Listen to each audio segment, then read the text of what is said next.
What's up, everyone? Tara Roberts here with Fantasy Pros, bringing you my top 10 waiver wire ads for Week 6.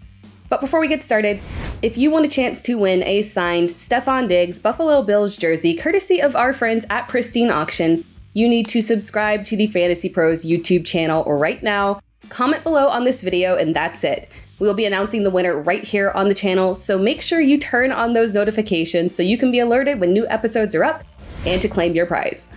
Now let's go ahead and dive right in. Number 10, Josh Reynolds. This was an absolutely horrific outing for the Lions, both offensively and yet again defensively. The one bright spot was Josh Reynolds. Despite Amon-Ra St. Brown returning to action, Reynolds caught 6 of 10 targets for 92 yards. Over the past 3 weeks, Reynolds has 19 receptions on 28 targets with over 80 yards in every game. Targets, yardage, touchdown opportunities. There doesn't seem to be a glaring weakness. The Lions are going on their bye week, so you'll get no Week 6 value out of Reynolds. And the offense could operate a bit differently with Swift back in action and a healthier St. Brown in Week 7, but this type of production can't be ignored. Reynolds is stepping up and Goff seems to trust him. He's worth a stash. Number 9, Taysom Hill. I wouldn't expect Taysom Hill's Week 5 performance to be a regular occurrence. Hill had 9 carries for 112 yards, 3 touchdowns on the ground, and 1 passing touchdown to Adam Troutman. This was an absolutely wild game. Keep in mind, this was against a terrible Seattle defense. But New Orleans seems bound and determined to scheme up plays for Taysom Hill. There will be weeks where he gets you absolutely nothing, but considering the state of tight end, it's worth a gamble to play Hill when you have unstable options at tight end. Number 8, Eno Benjamin. If you gave me 100 guesses, I would have never thought Eno Benjamin would be on a waiver wire list this week, but 2 injuries later, here we are. The Cardinals lost both James Conner and Darrell Williams to injuries. Because of the timing of this video when I film it versus the timing of the game, I currently have no idea how severe either injury is. Depending on how long either player is out, Benjamin could move up or down my list. And quite frankly, if you're desperate at running back and need short-term solutions, Arizona plays Seattle next week.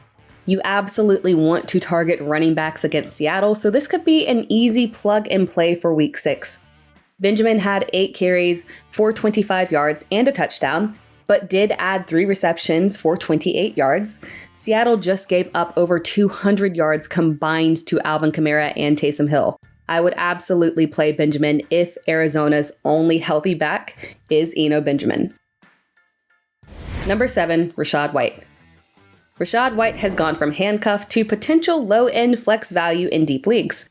Work on the ground is fine and dandy, but in the Tampa Bay offense, your value as a running back is dependent on your pass catching ability, and that just so happens to be White's best asset. Leonard Fournette had 14 carries for 56 yards on Sunday, but a whopping 10 receptions on 11 targets for 83 yards. Fournette is one of the most successful pass catching backs in the league, and his handcuff must have that capability. White is the perfect handcuff to Fournette and has the added bonus of being able to provide weekly value. Over the past 2 weeks, White has 8 receptions on 9 targets. He's working his way into a top-tier handcuff. Number 6, Rondell Moore. We know the upside Rondell Moore brings to the table because we saw Greg Dortch fulfilling that role in his absence. In his second game back from injury, Moore had 7 receptions on 8 targets for 68 yards. Weeks 1 through 3, Dortch was the wide receiver 19 in PPR. That is significant because his role was exactly what Cliff Kingsbury planned and envisioned for Moore. Moore has wide receiver 2 upside and he is readily available on waivers. Fantasy managers might be concerned about the looming return of DeAndre Hopkins, capping Moore's potential value, but Hopkins' return is an overall benefit to Arizona. Kyler Murray and the Arizona offense have been in disarray, and we simply have a ton of evidence to show that Murray performs better with Hopkins. Moore should retain value through increased opportunity. Number 5, Alec Pierce. Matt Ryan was an absolute mess on Thursday night and has been a low-end QB2 all season in a run-heavy offense. but Alec Pierce's targets have been steadily increasing this season, catching 8 of his 9 targets for 81 yards in Week 5. Ryan looked like he was actively seeking Pierce throughout the entire game, and the rookie seems to have gained Matt Ryan's trust. Keep in mind, Ryan might have been actively seeking Pierce to actively avoid Michael Pittman, who had the tougher matchup. Upside and touchdown opportunities might be a bit limited in this offense, but things are certainly trending in the right direction for Pierce. Number 4, Isaiah McKenzie. Isaiah McKenzie is just under 50% rostered in Yahoo leagues, but only 26% rostered in ESPN leagues. The reason you want to roster McKenzie is very simple.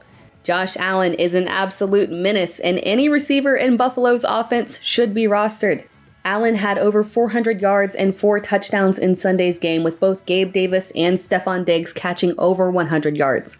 Even Khalil Shakir stepped in for McKenzie and had 75 yards and a touchdown. McKenzie will likely return to action in Week 6 and has 3 touchdowns on the season. He should be rostered in all formats. Number 3, Jacoby Myers. There's a good chance Jacoby Myers is already rostered in your league since he is 46% rostered in Yahoo leagues. But it would be doing everyone in shallow leagues a disservice by not including him on this list. For some reason, fantasy managers have a hard time committing to Jacoby Myers. But it's time to accept he is a must-add. Myers may be allergic to touchdowns, but his target share is unreal. Prior to his injury, he commanded a 29% target share in the Patriots offense. And this week, he caught 7 of 8 targets for 111 yards and one of those elusive touchdowns. The next closest receiver was rookie Tyquan Thornton with 2 receptions on 3 targets. Devontae Parker and Nelson Aguilar had 0 targets. Bailey Zappi had 21 attempts and 8 of them were to Myers. This is Myers' receiving core. Number 2, Mike Boone. As previously mentioned, the Colts-Broncos game was easily one of the ugliest offensive showings of the season, possibly of all time. But Mike Boone saw a decent amount of work, playing 41% of snaps, and had 7 carries for 38 yards with 3 receptions on 47 yards. Melvin Gordon did take the lead, but this was a good split, and Boone just flat out looked better than Gordon. This should remain a split backfield similar to Gordon and Williams. Russell Wilson is dealing with a shoulder injury, and this offense will need to lean on the run game. The Broncos' next 3 games are against the Chargers, Jets, and Texans, all of which gave up huge games to opposing running backs in Week 5. Boone is a great short-term and long-term value. Number 1, Kenneth Walker. It may not seem like it, but I promise Kenneth Walker is less than 50% rostered in both Yahoo and ESPN leagues.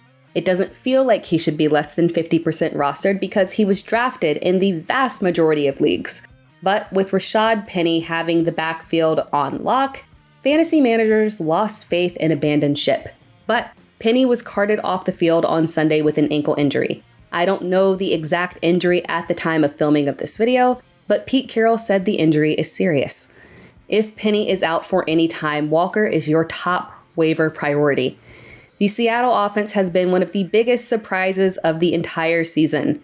Geno Smith has the team rolling, and the schedule ahead is running back friendly over the next several weeks. Walker had 8 carries for 88 yards and 1 touchdown, including a huge breakaway touchdown for 69 yards. Grab him everywhere you can. Thanks for watching this video. And remember, if you want a chance to win a signed Stephon Diggs Buffalo Bills jersey courtesy of our friends at Pristine Auction, you need to subscribe to the FantasyPros YouTube channel right now. Comment below on this video and that's it. We will be announcing the winner right here on the channel, so make sure you turn on those notifications so you can be alerted when new episodes are up and to claim your prize. Thanks for tuning in to the FantasyPros YouTube channel. Don't forget to check out our featured videos. And while you're at it, make sure to follow us on Instagram, Facebook, and Twitter at FantasyPros, so you can get the latest news and updates to give you the edge you need in your fantasy league.